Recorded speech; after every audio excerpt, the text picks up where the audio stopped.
السلام علیکم ناظرین، امید ہے کہ آپ خیریت سے ہوں گے۔ ہم ترکی کے راستے یونان جانا چاہتے تھے، لہٰذا ایجنٹ ہمیں ترکی لے گیا اور ہم ازمیر شہر میں دوسرے لوگوں کے ساتھ برف باری کا انتظار کرنے لگے۔ سردیاں یورپ میں داخلے کا بہترین وقت ہوتا تھا۔ برف کی وجہ سے سیکیورٹی اہلکار مورچوں میں دبک جاتے تھے اور بارڈر پر گشت رک جاتا تھا۔ ایجنٹ لوگوں کو کشتیوں میں سوار کرتے اور انہیں یونان کے کسی ساحل پر اتار دیتے تھے۔ یہ ایجنٹوں کی عام پریکٹس تھی۔ ہم ترکی میں ایجنٹ کے ڈیرے پر تھے اور ہمارے ساتھ اس سفر میں ایک گندا سا لڑکا بھی تھا۔ نہ وہ نہاتا اور نہ ہی وہ دانت صاف کرتا تھا۔ اس سے بہت بدبو آتی اور تمام لوگ اس سے نفرت کیا کرتے تھے۔ ہم لوگ دسمبر میں کشتی میں سوار ہوئے۔ ہم میں سے کوئی شخص اس لڑکے کو ساتھ نہیں لے جانا چاہتا تھا۔ ہم نے اسے روکنے کی کوشش کی لیکن وہ رونا شروع ہو گیا۔ ایجنٹ کے پاس وقت کم تھا، چنانچہ اس نے اسے لات ماری اور اسے کشتی میں پھینک دیا۔ کشتی جب یونان کی حدود میں داخل ہوئی تو کوسٹ گارڈ ایکٹیو تھے۔ شاید یونان کو ہماری کشتی کی مخبری ہو گئی تھی۔ ایجنٹ نے مختلف راستوں سے یونان میں داخل ہونے کی کوشش کی مگر ہر راستے پر کوسٹ گارڈ تھے۔ اسی دوران اس لڑکے کی طبیعت اچانک خراب ہوئی اور وہ الٹیاں کرنے لگا۔ ہم نے ایجنٹ سے احتجاج شروع کیا۔ ایجنٹ پہلے سے ہی ٹینشن میں تھا، اسے غصہ آیا اور اس نے ہماری مدد کے ساتھ اس گندے لڑکے کو اٹھا کر یخ ٹھنڈے پانی میں پھینک دیا۔ وہ بیچارہ ڈبکیاں کھانے لگا اور آوازیں لگانے لگا۔ ہم آگے نکل گئے۔ ابھی ہم آدھا کلومیٹر آگے گئے تھے کہ ہم پر فائرنگ شروع ہو گئی۔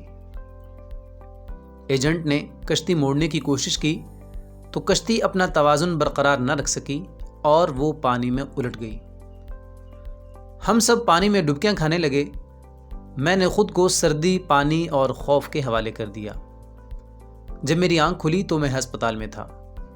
مجھے ہسپتال کے عملے نے بتایا کہ کشتی میں سوار تمام لوگ مر چکے ہیں، صرف 2 لوگ بچے ہیں۔ میں نے دوسرے زندہ شخص کے بارے میں پوچھا تو ڈاکٹر نے میرے ساتھ والے بیڈ کا پردہ ہٹا دیا۔ دوسرے بیڈ پر وہی لڑکا لیٹا تھا جسے ہم نے اپنے ہاتھوں سے سمندر میں پھینکا تھا۔ سمندر کی لہریں اسے دھکیل کر ساحل تک لے آئی تھی۔ مجھے کوسٹ گارڈز نے بچا لیا تھا جبکہ باقی لوگ گولیوں کا نشانہ بن گئے یا پھر سردی سے ٹھٹر کر مر چکے تھے۔ میں 15 دن اسپتال رہا۔ اس دوران میں یہی سوچتا رہا کہ میں کیوں بچ گیا۔ مجھے کوئی جواب نہیں سوچتا تھا۔ میں جب اسپتال سے ڈسچارج ہو رہا تھا اس وقت مجھے یاد آیا کہ میں نے اس لڑکے کو لائف جیکٹ پہنائی تھی۔ ایجنٹ جب اسے پانی میں پھینکنے کے لیے آ رہا تھا تو میں نے فوراً اپنے باکس سے جیکٹ نکال کر اسے پہنا دی تھی۔ یہ وہ نیکی تھی جس نے مجھے بچا لیا۔ مجھے جوں ہی یہ نیکی یاد آئی، 6 ماہ کا وہ سارا زمانہ یاد آ گیا جو ہم نے اس لڑکے کے ساتھ گزارا تھا۔ ہم نہ صرف ترکی میں اس کی وجہ سے بچتے رہے تھے بلکہ وہ لڑکا جب تک ہماری کشتی میں موجود رہا ہم سب لوگ کوسٹ گارڈ سے بھی محفوظ رہے، یخ پانی سے بھی اور موت سے بھی۔